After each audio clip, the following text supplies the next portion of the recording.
Continue with the chapter cash flow statement. Today we are going to discuss some important terms.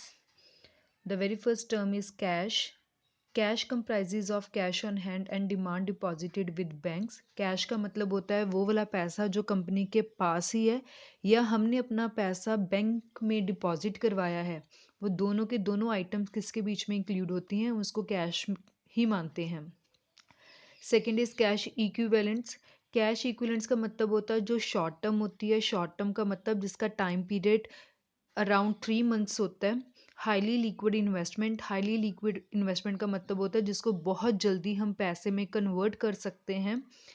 And which are subject to an insignificant risk of change in value. और जिसमें बहुत कम chances होते हैं कि उसकी value में कोई change आएगा. मतलब हम कोई भी हमारे पास ऐसी आइटम है जिसको हम पैसे में कन्वर्ट कर सकते हैं, that is called cash equivalents. और जब हम इसको कैश में कन्वर्ट करेंगे तो उसकी वैल्यू में कोई डिक्रीज नहीं आएगा. फॉर एग्जाम्पल हमारे पास कोई मार्केटेबल सिक्योरिटीज़ है, गवर्नमेंट की सिक्योरिटीज़ है. अगर हमें पैसा चाहिए तो गवर्नमेंट की सिक्योरिटीज़, मार्केटेबल सिक्योरिटीज़, कोई करंट इन्वेस्टमेंट है, उसको हम मार्केट में सेल करके इमीडिएटली जो पैसा है वो रेज कर सकते हैं. That is called cash equivalents. Then it is operating activities.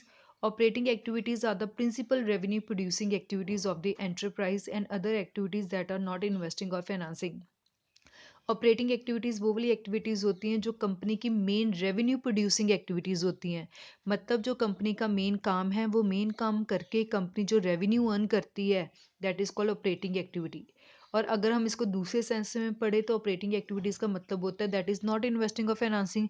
वो वाली एक्टिविटी जो इन्वेस्टिंग और फाइनेंसिंग में नहीं आती तो अल्टीमेटली वो ऑपरेटिंग में आ जाएगी. फॉर एग्जांपल अगर कोई कंपनी है वो कोई बिस्किट्स मैन्युफैक्चर कर रही है, तो बिस्किट को सेल करके जो मेन पैसा कमाया जाता है that is their operating activity. क्योंकि उनका मेन काम ही यही है to manufacture the biscuit sell in the market and to earn the revenue. Then fourth term is investing activities. Investing activities are the acquisition and disposal of long-term assets. Acquisitions का मतलब होता है purchase and disposal का मतलब होता है cell. Investing activity में हम लॉन्ग टर्म एसेट्स की बात करते हैं, मतलब फिक्स्ड एसेट्स की बात करते हैं. फिक्स्ड एसेट्स को खरीदना या फिक्स्ड एसेट्स को बेचना. एंड नॉन करंट इन्वेस्टमेंट, जो करंट इन्वेस्टमेंट्स होती है वो तो कैश में इंक्लूड हो जाती है, कैश इक्विवेलेंट्स में इंक्लूड होती है. सो नॉन जो करंट इन्वेस्टमेंट्स होगी और जो फिक्स्ड एसेट से रिलेटेड सेल परचेज होगा that will be come under investing activities.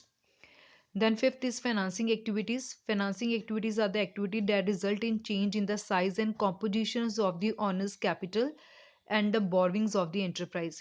Financing activities का मतलब होता है इसमें हमारी ऑनर्स कैपिटल या बोरविंग में कोई चेंज आता है. कंपनी में पैसा तो चाहिए, वो पैसा या ऑनर ले आए या हम पैसा बाहर से उधार ले लें. अगर हमने और कैपिटल इशू की और पैसे आ गए, that is a part of financing activity.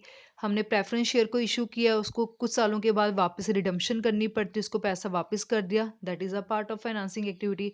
हमने बैंक से या किसी से भी कोई भी पैसा उधार लिया है, तो पैसा उधार लिया है, कंपनी में पैसा आ रहा है, जब उधार किया हुआ पैसा हम वापस कर रहे हैं, so that is financing activity. So financing activities में वो सारी एक्टिविटीज़ आती है जो अल्टीमेटली हमारे फाइनेंस से रिलेटेड है, whether that is owner's capital or that is borrowed capital. Then last is extraordinary items. ये वो वाली एक्टिविटीज़ होती हैं जब वो वाली आइटम्स होती हैं जो कंपनी में रेगुलरली हैपन्स नहीं होती. रेगुलरली का मतलब फ्रिक्वेंटली ये कंपनी में नहीं होंगी, ये कभी होंगी और जिसकी वजह से हमारा कोई एक्सपेंस या हमारी कोई इनकम बन सकती है. For example loss due to earthquake, loss due to fire, loss due to flood. ये सारे इवेंट्स हर साल नहीं होती, किसी साल हुए और उसकी वजह से कंपनी को लॉस हो गया. अब कंपनी को पता है कि बिजनेस में रिस्क होता है तो कंपनी उसकी इंश्योरेंस करवा लेती है. अब इंश्योरेंस कंपनी में इस लॉस के बदले में हमें पैसा दे दिया, हमें क्लेम दे दिया. अर्थक्वेक आया तो गवर्नमेंट ने हमें कोई सब्सिडी दे दी, गवर्नमेंट ने हमें कोई पैसा दे दिया, तो अल्टीमेटली जो पैसा है वो हमें रिसीव हो गया. सो एक्स्ट्राऑर्डिनरी आइटम्स का मतलब होता है वो वाली इवेंट जो कंपनी में रेगुलरली हैपन नहीं होती. दीज आर दोज इनकम और expenses that arise from event और transactions that are clearly distinct from the ordinary activity. ये कंपनी की ऑर्डिनरी एक्टिविटी से बहुत अलग होती हैं क्योंकि हमारा मेन काम तो यही है, जैसे हमने एग्जांपल ली थी बिस्किट्स बनाना और उसको बेचना. सो ये जो फ्लड्स अर्थक्वेक फायर वाली इवेंट्स होती है that will come under extraordinary items, जो कंपनी में फ्रिक्वेंटली हैपन नहीं होती। ये कभी कंपनी में होगी और इसकी वजह से कंपनी को कोई ना कोई लॉस या एक्सपेंस को बियर करना पड़ेगा। So these are the terms of cash flow statement. Thank you.